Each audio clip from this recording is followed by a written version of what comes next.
بسم اللہ الرحمن الرحیم۔ اللہم صلی علی محمد النبی الامی وعلی آلہ واصحابہ وبارک وسلم علیہ۔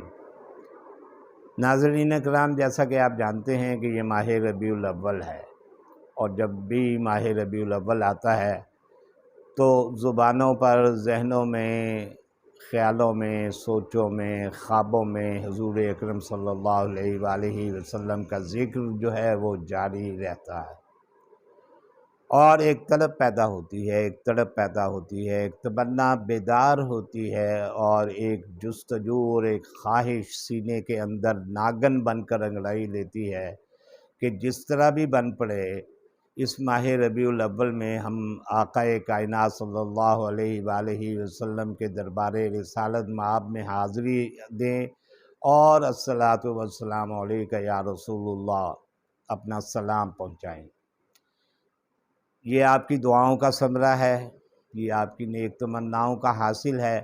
کہ مجھے اسی ماہ مقدس میں آج سپہر 4 بجے عازم جدہ ہونا ہے تاکہ میں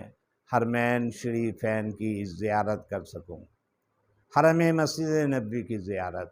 گنبد خضرا کی زیارت، اور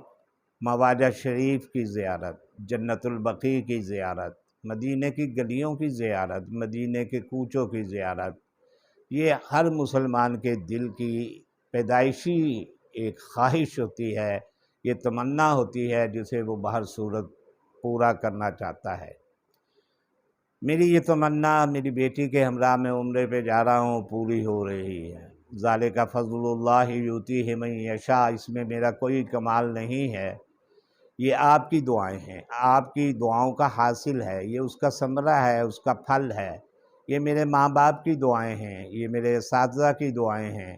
یہ میرے دوستوں، میرے ساتھ کام کرنے والے میرے کولیگز کی دعائیں ہیں، جن کی وجہ سے آج میں اس پاک دھرتی کی طرف سفر کے لیے عازم پرواز ہوں گا۔ ہم انشاءاللہ 4 بجے یہاں سے چلیں گے اور 8 بجے کے قریب ہم جدہ ہوں گے، اور کل عشاء کی نماز انشاءاللہ ہم صحن کعبہ میں پڑھیں گے۔ کہتے ہیں کعبے پر جب آپ کی پہلی نظر پڑے تو آپ نے اپنی آنکھ کو جھپکنا نہیں ہے،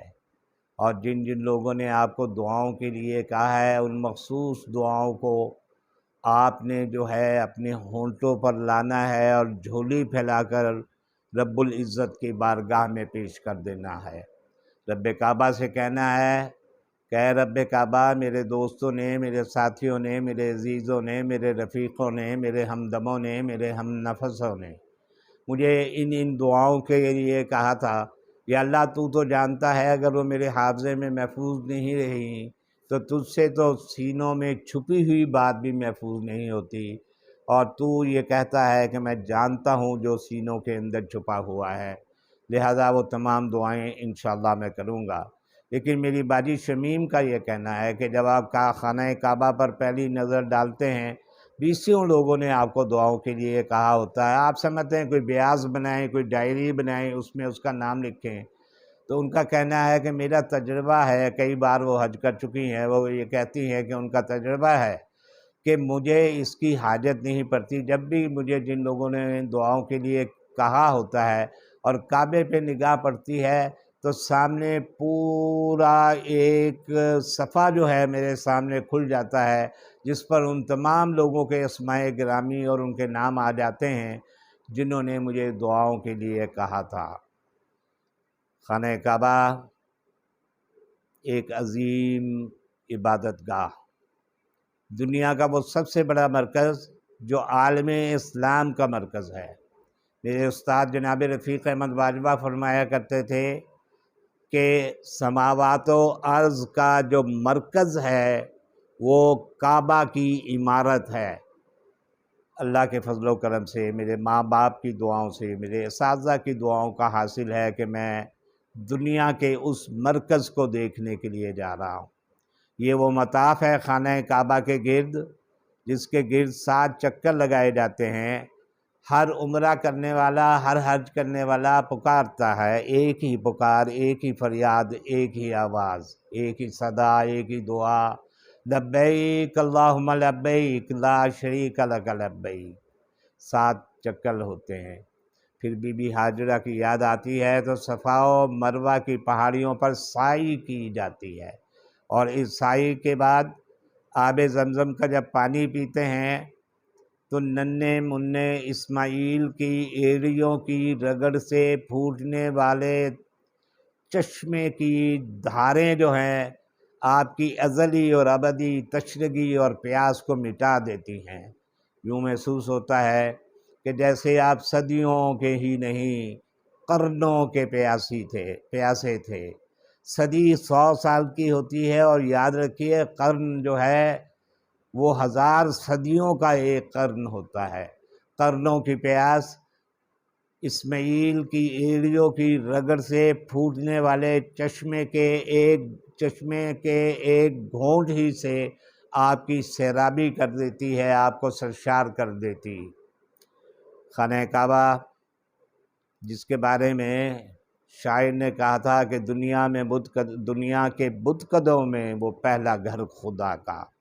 اور قرآن نے بھی کہا،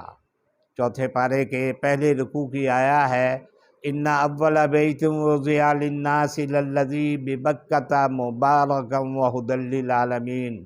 ہم نے مکہ شہر میں اپنا وہ پہلا گھر بنایا جو مبارک ہے اور تمام عالمین کی رہنمائی کے لیے ہے۔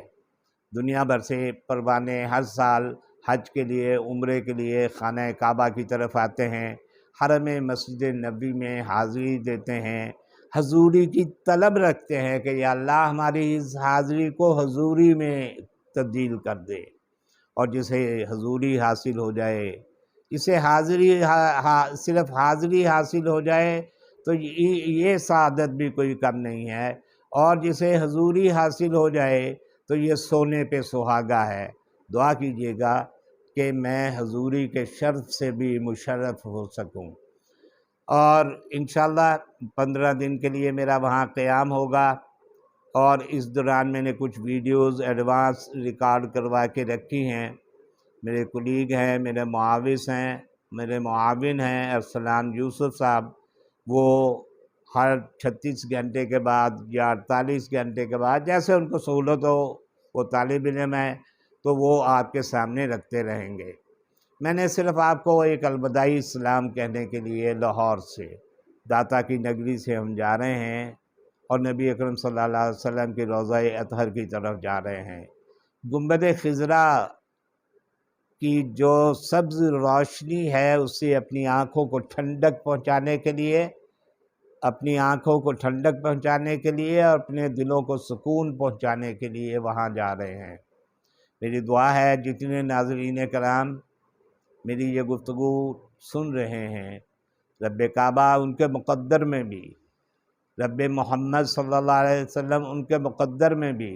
حرمین شریفین کی زیارت کاتب تقدیر کو ابھی حکم دے کہ وہ لکھ دے۔